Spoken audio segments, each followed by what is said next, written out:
Buongiorno a tutti e benvenuti a questo primo appuntamento con Aspettando MobilitARS. Io sono Paolo Pinzuti, sono l'amministratore di Bikenomist e sono il direttore dell'evento MobilitARS, dell'arte della gestione e la mobilità urbana nel terzo millennio, che si terrà il 26 e 27 maggio a Reggio Emilia, al centro Maraguzzi. Questo è il primo di una serie di 3 appuntamenti col quale incontreremo importanti decision maker e influencer, chiamiamoli così, del mondo della mobilità urbana, dello spazio pubblico, della scienza a livello europeo, per iniziare a entrare nel tema della città senz'auto. La città senz'auto è il focus di questa seconda edizione di MobilitARS, che ricordo a tutti è gratuita, previa registrazione sul sito www.mobilitars.eu.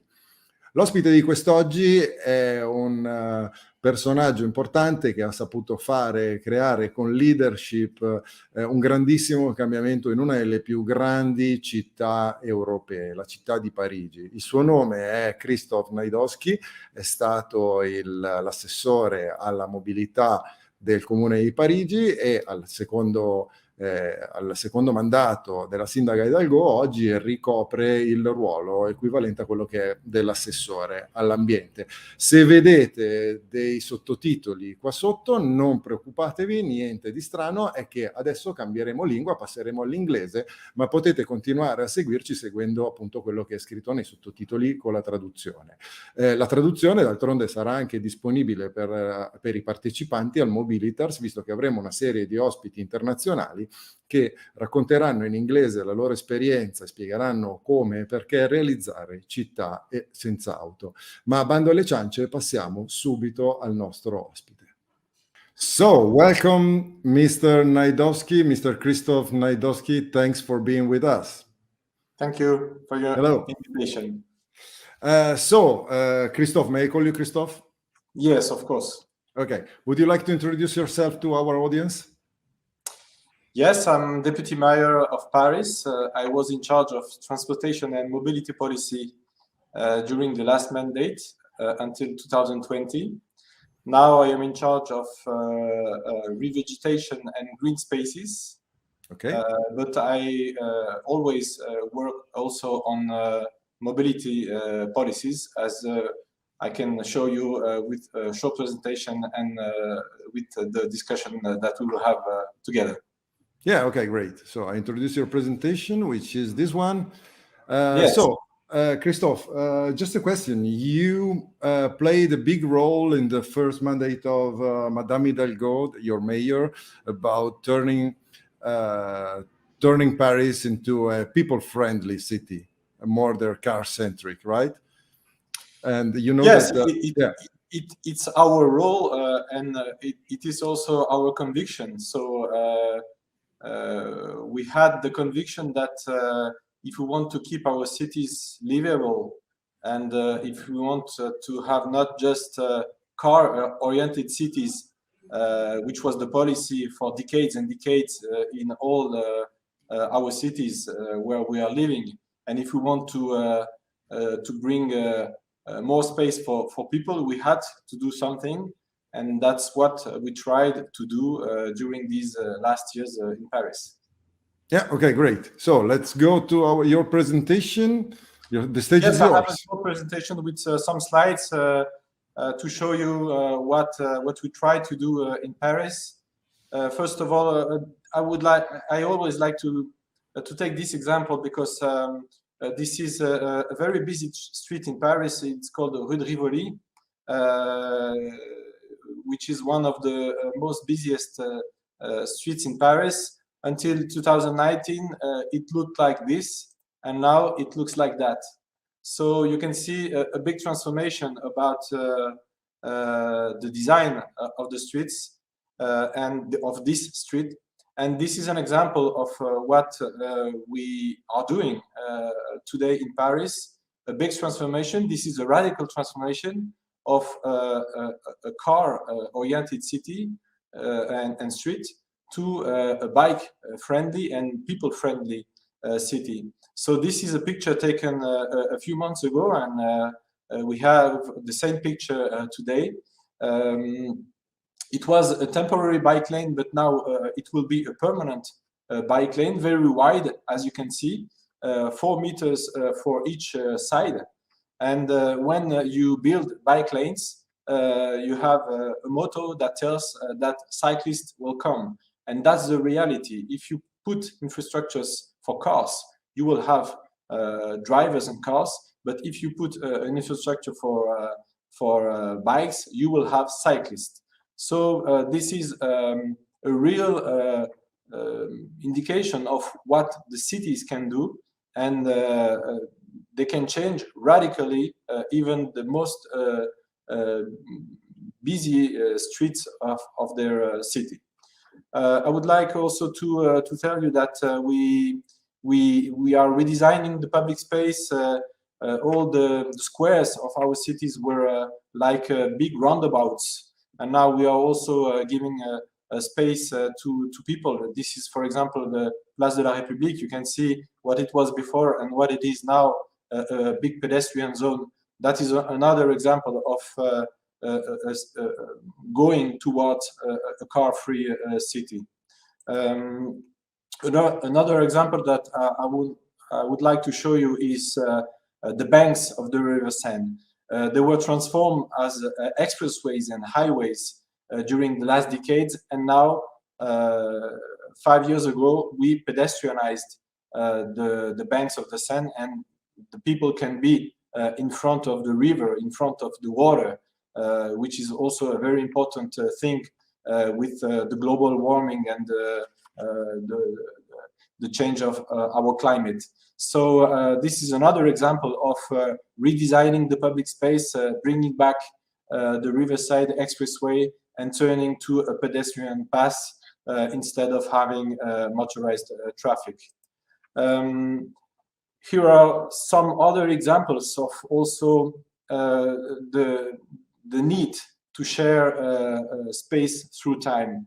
Of course, we can't do everything we would like in just a short period. So we need also sometimes to make things gradually.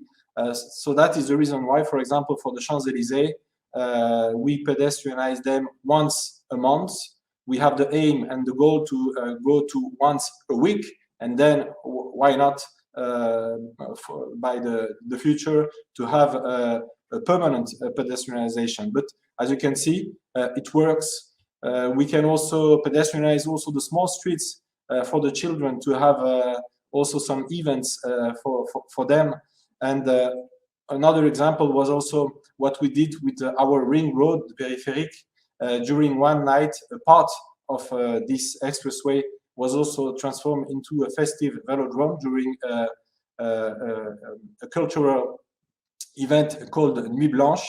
So that these are some examples of what we can do to go towards a car-free city. Of course, we have a car-free day. We introduced it in 2015 when Paris hosted the Paris Agreement about climate, and this was also an example to show that we could, during one day, have a car-free city, and you have this experience, which is done every year during the European Week of Mobility in September. I can show you also other examples of the fact that we need also to work with the people, and especially we have these streets with schools. We call them now rue aux écoles. In Italian, we would say strade alle scuole. That means that we try also to put people on their feet or going to the school with the children on their bikes and not in the cars. So this is another example of what we can do with pedestrianizing the streets and also putting some vegetation. And we have the aim and the goal to have 300 school streets to be pedestrianized with vegetation by 2026 which is the end of our mandate. Here is another example of another street taken in Paris, and you can see this radical change and also the uses that it brings also to people. So moving towards a car-free city is possible. It's a question of political will, I would say, and you can have a lot of different measures from the smallest streets to the biggest avenues and boulevards.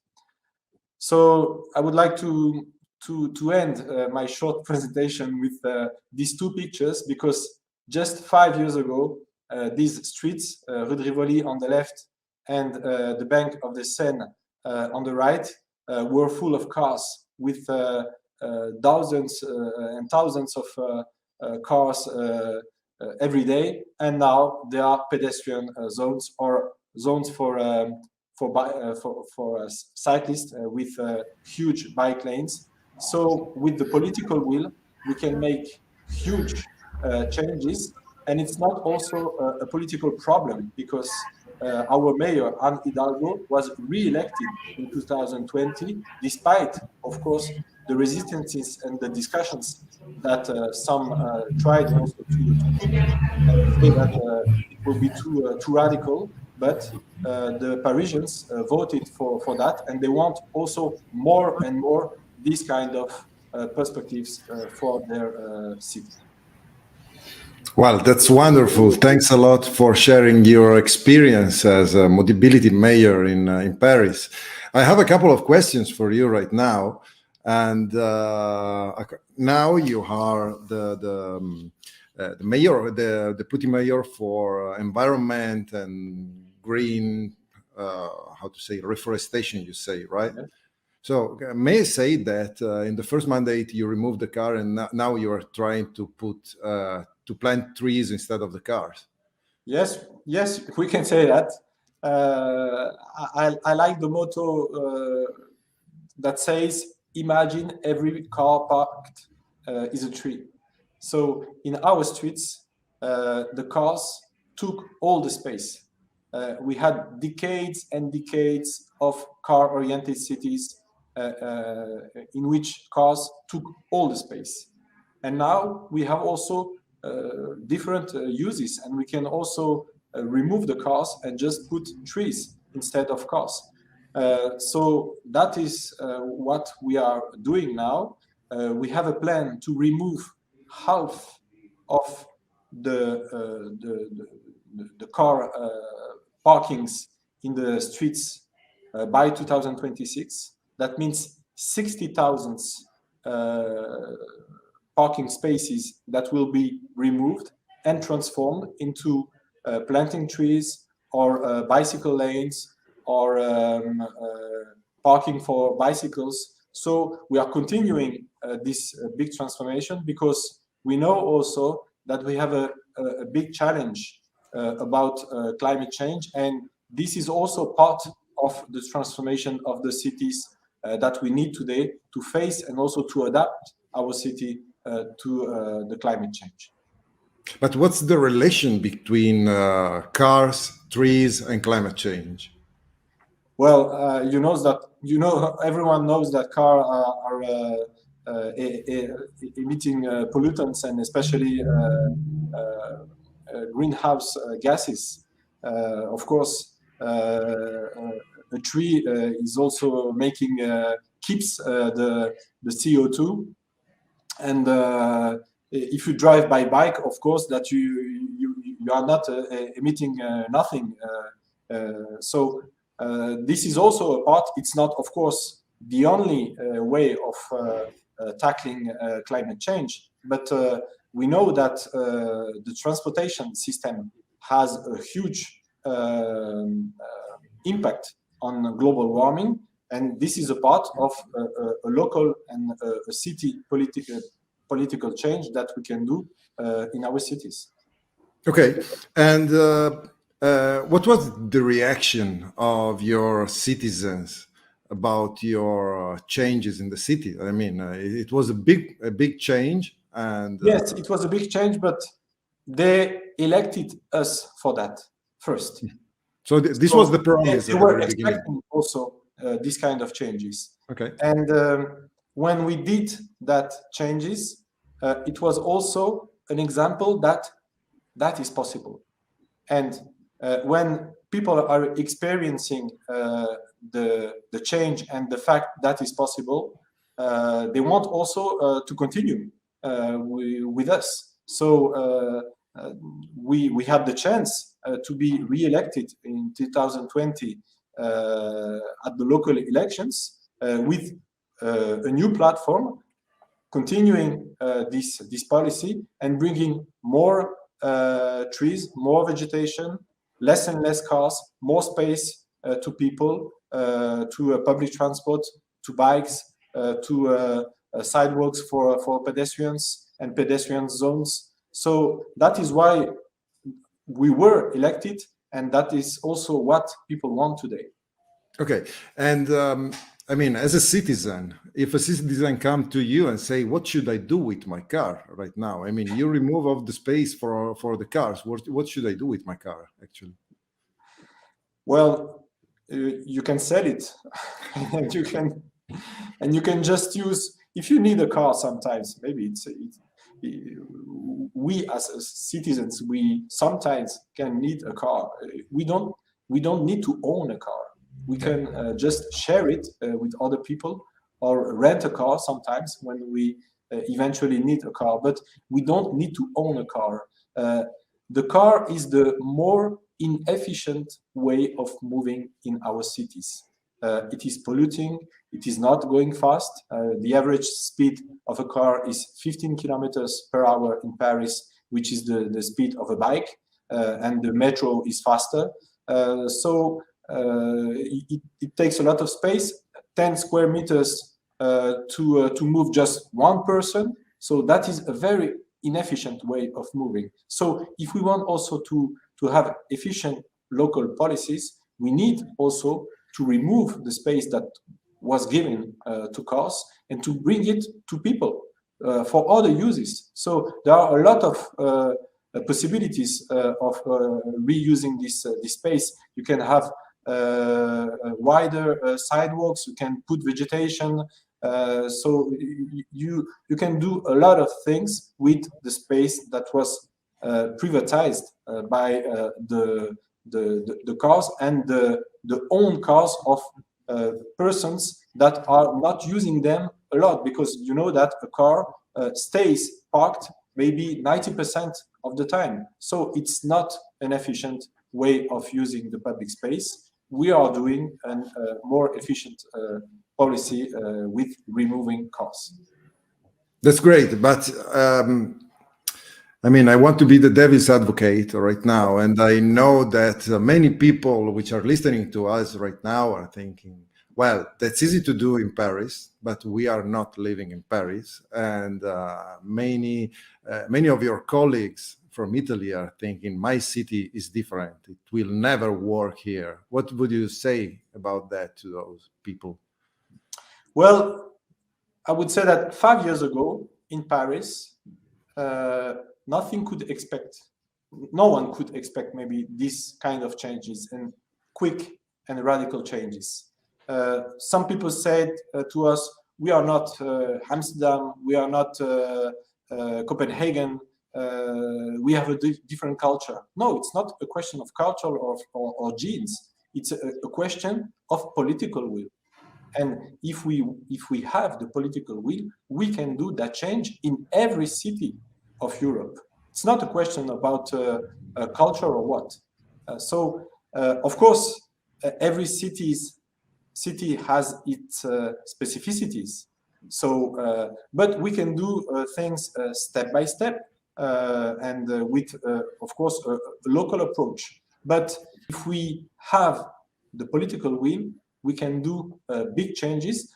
I saw, for example, that Milano had a great plan about planting trees, for example, which is often quoted here in France. So about vegetation, if Milano has a big political will, other cities can also have a political will about mobility or greening the space. So it is just question of political will. Okay, so your suggestion for your colleagues in Italy is? Go on and don't be scared about your reactions. You will always have resistances, of course. And people who are criticizing your policy are a minority. They are very they are very noisy, but you have also the silent majority of people who are approving this orientation. Of course, you can do it gradually, step by step. It depends of the local background, I would say. But I think that everyone knows today that we are facing big challenges. We want to keep our cities as livable. We had the pandemic with the lockdown, with very difficult situations these 2 last years. To have space to live, they need also to live in the city.